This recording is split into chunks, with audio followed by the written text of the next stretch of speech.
I'm quite surprised to see the upward trajectory for the opening weekend for Fantastic Four. I remember not that long ago we were talking about $100 million maybe opening domestic weekend, and well, now we're looking and sitting pretty a couple of days ahead of release, and some people have already seen it, and we'll get to some of those responses, which I don't buy right now. Like, of the people that have seen it, I don't really trust a lot of their opinions. I think I just seen that Jeremy Johns put up his review, so I might take a look at that. It looked like he was positive from his thumbnail, but it's really tough to glean from a couple of expressions. But I digress. I don't anticipate this film to be good. You can take a look at the creators that are there and what they have worked on before. You can, like I said before, like, I'm not a big Pedro guy. Definitely don't even understand his love for his portrayal of Oberyn Martell. It's like, wow, he was a very sexually confused individual. It's like, okay, cool. That makes a good character.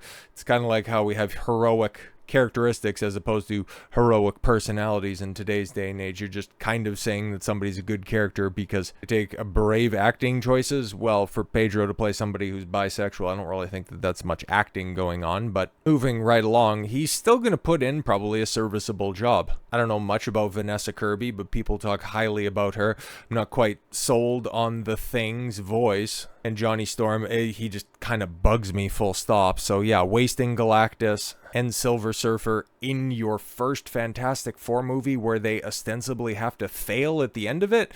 I don't really know, guys. It's seems like a recipe for failure, not even to mention that the MCU has been kind of a bit shit for the better part of a decade, so you would think all of that stuff, and given how Captain Black, Falcon, America Man, and then the Thunderbolts both flop spectacularly not that long ago, just earlier this year, you would think that audiences would learn, but no, man, they came out in droves to see Jurassic World Rebirth, they came out in droves to see Superman, and apparently, same thing is going to happen with a Fantastic Four. Expected to be a big, yes, with $190 to $210 million global box office opening. All right, well, let's dig into the financials here, kids, because honestly, well, okay, the one thing that it has going for it, it's got that 2-week gap, which also, you know, for as much as it benefited Superman, which, yeah, you ended up seeing a huge domestic box office for Superman, that same gap could end up working in favor of Fantastic Four because, yeah, there was nothing new coming out this past weekend, and competition, once again, is insanely light. So anybody who is wanting to go see Jurassic World had already strapped on their helmets and ate a sufficient number of crayons to get them through the 2-hour runtime,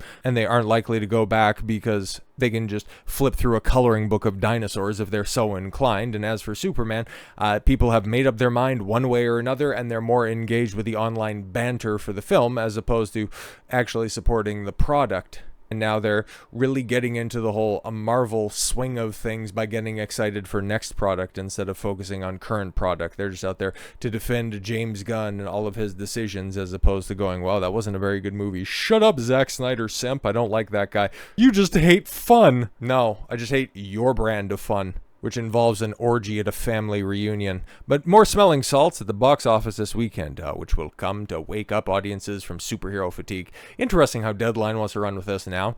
Marvel Studios' Fantastic Four First Steps is looking between $190 to $210 million around the world. This comes in the wake of DC Studios' success, sure, now with James Gunn's Superman, which is soaring beyond $409 million worldwide. And it'll be interesting, right? Because this entire weekend, well, we're going to see what the legs for Jurassic World are looking like, how Superman is going to fare when it has actual brand new competition, and what the health of the MCU going into Phase 6 looks like. Okay, international box office projections for the Fantastic Four are 90 to 110, with room for upside, particularly if families lean in given the film's themes. Oh, because it's all about family and themes. Oh, my themes! The domestic projections is anywhere between 100 and 110 for 4,100 theaters in the United States and Canada. Okay, so we're looking at, global opening. Well, it still could end up being, depending on how you want to categorize Jurassic World, it could end up being the second biggest opening weekend. Because you remember, Superman had a $125 million 3-day. And so if we're looking at 100 to 110, last time I checked, like, I ain't no mathematician, but I know my way around some numbers, and 100 to 110 is a little bit lower than 125. But yeah, if Marvel ends up working some of their magic that they were at least capable of doing in prior installations, they can go ahead and make up that shortcoming internationally, because that split appears to be in their favor, where they're going to have that 50-50, maybe 45-55 domestic to worldwide, and that will, well, it won't end up, even if it ends up neck and neck at the, worldwide box office with Superman when it's all said and done. The way that the split works out for Superman, where it's sitting at about a 60-40 split, they're going to end up making more money when it's all said and done. Don't know if it's going to break even, because we don't have the actual financials quite yet. Whereas Fantastic Four, if it's going to be making more money abroad, well, you're not going to be getting that 50-50 split that you normally would with the theaters. You're working anywhere between a 45 to 35 split. I think in China it's like 25, so this isn't cope or anything around Superman. It's just the fact that it didn't perform all that well in China really doesn't mean all that much in today's day and age. But going back to this, so yes, Fantastic Four is opening up in 4,100 theaters in the United States and Canada. Yeah, the movie starring Pedro Pascal, which I thought there's Pedro Pascal fatigue, right? No, I just think that is a uniquely online phenomenon. Because, yeah, he was in The Last of Us, and yeah, he's had a couple of movies come out, I think, in the past month or so. Materialists and Eddington just came out last week, but nobody watched that stuff. And so he hasn't really had the opportunity to shine on the big screen, honestly, since Wonder Woman 84. But this is the first time that he's going to get a proper wide release, and well, we'll see what happens. Advanced tickets went on sale 7 weeks ago, and domestic pre-sales now stand at $20 million, which are around the same amount of Superman and Guardians of the Galaxy that had $125 and $118.4 million openings, respectively. But yeah, what was it, last week, or when we were talking about the heading into Superman's opening weekend, where Fantastic Four was about 20% behind Superman? So has it made up those numbers in the final few days? I guess. So yes, this is the first time that the Kevin Feige run Marvel Studios, the MCU, has gotten its hand on Marvel's first family, which includes Doctor Doom, which for what I hear right now, like the rumors of Doctor Doom cameo at the final end credit scene is 100% true. So yes, we're going to see, oh my god, Robert Downey Jr. is going to be there. That'll get some normies in. Some normies who don't understand that those end credit sequences are on YouTube within hours of the film's premiere, but alright, cool, maybe that'll get some people out there. But yes, the first two Fantastic Fours, there's a lot of numbers there. First two Fantastic Four movies in 2005, there we go. That one made $333.5 million worldwide, adjusted for inflation. What are you looking at right there? Probably somewhere close to $600 million, which might end up being what this film ends up taking in, because I'm still not convinced that this thing it's going to be comparable with Superman, and honestly, I don't think it outgrosses Superman, but we'll be able to see, especially in about 2 weeks' time, because opening weekend could have a lot of buzz, but we'll have to see what the week looks like for it, subsequent conversations in the aftermath. And honestly, I would be surprised beyond surprise if it ends up doing the same thing that Superman did in its first full week of release, with just those tremendous holds. It's just a shame that it didn't have that gangbusters opening weekend. But another reason people could be going to the theaters, I like, if you're the same people that are just eating up all of this Marvel slop, likely you are looking forward to, or maybe this is the first time that you're going to know about this, but Avatar 3 is going to be coming out, and yeah, you can watch the trailer, because that's the first time that anybody's going to be able to see it, at least in the public, because I think it was out there.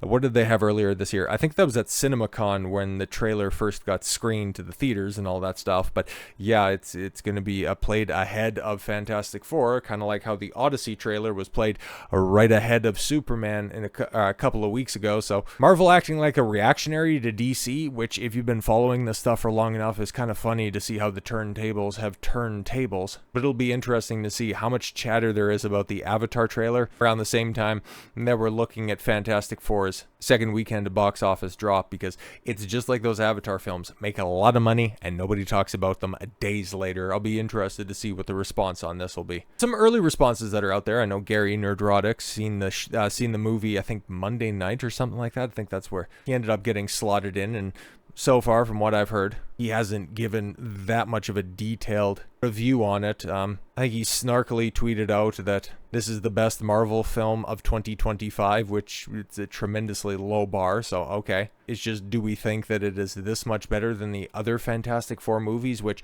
were not great. They definitely weren't standouts, but they weren't as offensively bad as a lot of the later MCU output. So the fact that, yeah, Fantastic Four on Rotten Tomatoes has debuted at an 87% ahead of Rise of the Silver Surfer, widely regarded as the worst of those early Fantastic Four movies at 37%. The first one came out at 27%, and then Fan Four Stick from 2015 at 9%. I think that one is very becoming of its single-digit approval rating. It's just the way that Fantastic Four slots in, at least among the reviewers that are out there saying that the Thunderbolts was literally the greatest thing that they have ever seen in superheroes, but yet they would trash Captain, Black Falcon, America Man. I guess there's a bunch of racists that are out there in the media. But according to them, Fantastic Four is on par with Thunderbolts or New Avengers. It's funny how that marketing slogan got dropped so quickly. And then, of course, yeah, on par with Superman. So I'm still kind of anticipating this is going to be like a horrifically bad movie. Is it going to be as bad and convoluted as Superman? Maybe not. That could end up being its one saving grace, but could it be more memorable, or at least memorably bad, than Jurassic World Rebirth? Potentially. I legitimately don't know where to go on this one, because from the early reactions, I mean, is the MCU back? Well, we hear about this every single time. It was back with Captain Falcon in February. It was so back with Thunderbolts in May. It was back with Deadpool and Wolverine. It was back with, well, not with the Marvels. Everybody forgot that one the moment that it came out. But Ant-Man and the Wasp and Quantumania, I remember when it first came out, oh guys, Phase 5 is totally going to redeem Phase 4. Oh, but wait a minute, you guys were just sucking the dick of Phase 4 the entire time. Interesting. Following the Fantastic Four first steps, having its red carpet, it's a blue carpet reveal, or premiere rather, Los Angeles on a Monday night. The first batch of reactions is hitting social media. The first reactions for first steps are mostly positive, with critics praising its unique tone. Oh my god, guys, retro-futuristic. That totally makes up for a lack of characters and a coherent plot. It looks like something that I like. Visuals, yes, and cast, though some stop short of calling it a home run. Interesting. Many are calling it the most visually distinct Marvel movie in years. Again, like, if this is what you're praising, I just can't wait for a full plot breakdown. It's gonna suck. With several describing the style as retro-futuristic. Yeah, we know. We've seen the trailers as well. And inspired by Jack Kirby's original comic art, I'm sure. Viewers also praised the IMAX presentation and Michael Giacchino's score, calling it one of the best musical accompaniments in the MCU, which, yeah, Michael Giacchino is quite accomplished. He's one of the best working composers out there right now. So, yeah, I that's one thing that I could believe. It's just, I'm not really sold on the whole Fantastic Four crap that we've heard in a bunch of the different trailers and teasers. The performances are getting strong early buzz, especially the leader of the Fantastic Four, Invisible Woman, Vanessa Kirby's take on Sue Storm, who several critics says steals the show. Yeah, she's going to be a girl boss, and I'd imagine that's probably the ideologically driven reviewers, but I digress. Pedro Pascal's Reed Richards is probably a bitch, is also singled out for a powerful third act performance. Yeah, he's probably going to cry. The only time he can make a lap damp anyways. So if this is all about family and togetherness, I can imagine him just being a fucking blubbering mess. Does that in every performance that he has to give. I digress. Yeah, talking about the family dynamic between the cast, the Human Torch, the Thing, okay, is being called authentic, funny, and heartfelt. Yeah, a lot of this shit is super fucking official, man, but I'm not entirely sure when the full and true review embargo drops. We've seen recently it's on like a Thursday, so tomorrow we could potentially be seeing more substantive reviews, and if that's going to be the case, I'll be very interested, because this is it's the same cycle, man. You get your early social media reactions. We encourage positive reviews. What was that ballerina who ended up saying the quiet part out loud? But yeah, if you want to be positive on social media, you can go ahead and release your review on this date, but if you want to be more critical, I just wait until a couple of days before the movie comes into theaters. And it's like, we've seen this time and time again. We've seen this playing out how many different times in 2025? Yeah, well, this might be the best Marvel movie of 2025. Honestly, that is like saying the shit that I took on Monday morning was better than the one that I took on Friday morning. So with all that said, thank you all very much for the gift of your time. I've been Don Consuelo. I want you to follow your gut and get after it. Take care, everyone.